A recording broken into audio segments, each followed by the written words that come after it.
Sheikh chilli अपने घर के बरामदे में बैठे बैठे खुली आंखों से सपने देख रहे थे। उनके सपनों में एक विशालकाय पतंग उड़ी जा रही और शेख चिल्ली उसके ऊपर सवार थे। कितना आनंद आ रहा था आसमान में उड़ते हुए नीचे देखने में। हर चीज छोटी नजर आ रही थी। तभी अम्मी की तेज आवाज ने उन्हें ख्यालों की दुनिया से बाहर निकाल दिया। शेख चिल्ली, शेख चिल्ली, कहाँ हो तुम? आया अम्मी। ख्यालों की दुनिया से निकलकर शेख चिल्ली घर के आंगन में पहुंचे। मैं सलमा आपा के घर जा रही हूँ, उनकी बेटी की शादी की तैयारी कराने। शाम में आऊंगी। आऊंगी तो तुम्हारे लिए मिठाइयाँ भी लेकर आऊंगी। तब तक तुम दरांती लेकर जंगल से पड़ोसी की गाय के लिए घास काट लाना। कुछ पैसे मिल जाएंगे। जी अम्मी, शेख चिल्ली ने कहा और दरांती उठाकर जंगल जाने के लिए तैयार हो गए। सावधानी से जाना और दिन में सपने मत देखने लग जाना। दरांती को होशियारी से पकड़ना, कहीं हाथ न कट जाए, अम्मी ने समझाते हुए कहा। आप बिल्कुल चिंता ना करें, मैं पूरी सावधानी रखूंगा, शेख ने अम्मी को दिलासा दिया। शेख चिल्ली हाथ में दरांती लिए जंगल की ओर निकल पड़े। चलते चलते उन्हें उन मिठाइयों का ध्यान आया जो अम्मी ने लाने को कहा था। कौन सी मिठाई लाएंगी अम्मी? शायद गुलाब जामुन। स्वादिष्ट, भूरे, चाशनी में डूबे गुलाब जामुन। उनके मुंह में पानी आने लगा। अचानक राह चलते ठोकर लगी और शेख चिल्ली वर्तमान में वापस आ गए।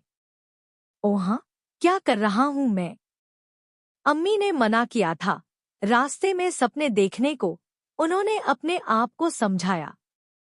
खैर, जंगल पहुंचकर दोपहर तक शेख चिल्ली ने काफी घास काट ली। उन्होंने घास का एक बड़ा सा गट्ठर बनाया और उसे सर पर रख कर वापस आ गए। गट्ठर को उन्होंने पड़ोसी के घर देकर पैसे ले लिए। तब उन्हें याद आया कि दरांती तो वो जंगल में ही छोड़ आए। दरांती वापस लानी ही थी, नहीं तो अम्मी के गुस्से का सामना करना पड़ता। शेख चिल्ली दौड़ते हुए वापस जंगल पहुंचे। दरांती वहीं पड़ी हुई थी जहां उन्होंने छोड़ी थी। शेख चिल्ली ने जैसे ही दरांती को छुआ, उन्हें झटका सा लगा और दरांती हाथ से छूट गई। धूप में पड़े पड़े दरांती का लोहा खूब गर्म हो गया था। वे दरांती को उलट-पलट कर देख रहे थे और समझने की कोशिश कर रहे थे कि आखिर दरांती इतनी गर्म कैसे हुई। वो अभी दरांती का निरीक्षण ही कर रहे थे कि उनके पड़ोस में रहने वाला जुम्मन उधर से गुजरा। शेख चिल्ली को यूं अपनी दरांती को घूरते देखकर जुम्मन ने पूछा, क्या बात है? तुम दरांती को ऐसे क्यों घूर रही हो?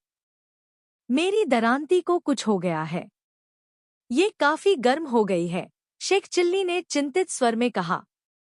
जुम्मन को शेख की बात पर हंसी आ गई। मन ही मन हंसते हुए ऊपर से गंभीर स्वर में उसने कहा, तुम्हारी दरांती को बुखार हो गया है। ओह, फिर तो इसे हकीम के पास ले जाना पड़ेगा। शेख चिल्ली की चिंता बढ़ गई। अरे नहीं, मुझे पता है बुखार का इलाज। मेरी दादी को अक्सर बुखार होता है। हकीम कैसे उनका इलाज करता है, मैंने देखा है। मेरे साथ आओ, मैं करता हूँ इसका इलाज, लल्लन ने कहा। उसके चालाक दिमाग में दरांती हथियाने की एक योजना बन चुकी थी। आगे आगे दरांती उठाए जुम्मन चला और उसके पीछे शेख चिल्ली चले। चलते चलते जुम्मन एक कुएं के पास रुका और दरांती में एक रस्सी बांधकर उसे कुएं के पानी में लटका दिया। इसे शाम तक ऐसे ही लटके रहने दो। शाम तक इसका बुखार उतर जाएगा, तब आकर इसे ले जाना। जुम्मन ने सोचा कि शेख चिल्ली के जाने के थोड़ी देर बाद वह आकर दरांती निकाल ले जाएगा और बाजार में बेच देगा। शेख ने वैसा ही किया और घर जाकर सो गए। शाम में जब नींद खुली तो उन्होंने सोचा दरांती का हालचाल लिया जाए। घर से निकलकर जैसे ही वो कुएं की तरफ बढ़े, जुम्मन के घर से किसी के कराहने की आवाज सुनाई दी। उन्होंने अंदर जाकर देखा, जुम्मन की दादी बेसुध पड़ी कराह रही थी। शेख चिल्ली ने उनका हाथ छूकर देखा, हाथ काफी गर्म था।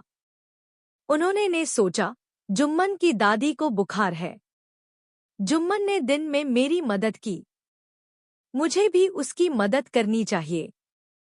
शेख चिल्ली ने आसपास देखा, निकट ही रस्सी पड़ी थी। उन्होंने जुम्मन की दादी को रस्सी से बांधा और कंधे पर लादकर कुएं की ओर ले जाने लगे। पड़ोसियों ने देखा तो उन्हें रोकने की कोशिश की, लेकिन शेख चिल्ली ने किसी की नहीं सुनी और दादी को लेकर कुएं तक जा पहुंचे। कुएं पर पहुंचकर उन्होंने अपनी दरांती कुएं से बाहर निकाली। दादी के लिए दवा लेने जाने के कारण जुम्मन को दरांती निकालने का वक्त नहीं मिला था। शेख चिल्ली ने दरांती को निकालकर एक ओर रखा और जुम्मन की दादी को कुएं में लटकाने की तैयारी करने लगे। दूसरी ओर जब जुम्मन और उसके अब्बा हकीम से दादी के लिए दवा लेकर लौटे तो पड़ोसियों ने बताया कि शेख चिल्ली रस्सियों में बांधकर दादी को कुएं की ओर ले गया। दोनों भागते हुए कुएं तक पहुंचे तो देखा कि शेख चिल्ली दादी को कुएं में लटकाने ही वाले थे। अरे बेवकूफ, ये क्या कर रहा है? जुम्मन के अब्बा ने चिल्लाकर कहा। ओह, आ गए आप। मैं दादी के बुखार का इलाज कर रहा था, शेख चिल्ली ने उत्तर दिया। ऐसे कहीं बुखार का इलाज होता है? किस पागल ने बताया तुझे? जुम्मन के अब्बा ने अपनी माँ की रस्सियां खोलते हुए पूछा। मुझे तो जुम्मन ने ही बताया, शेख चिल्ली ने जुम्मन की ओर इशारा करते हुए कहा। जुम्मन के अब्बा ने घूरकर जुम्मन की ओर देखा। जुम्मन सर झुकाए खड़ा था। उन्होंने डंडा उठाया और जुम्मन की ओर लपके। अब जुम्मन आगे आगे और उसके अब्बा पीछे पीछे।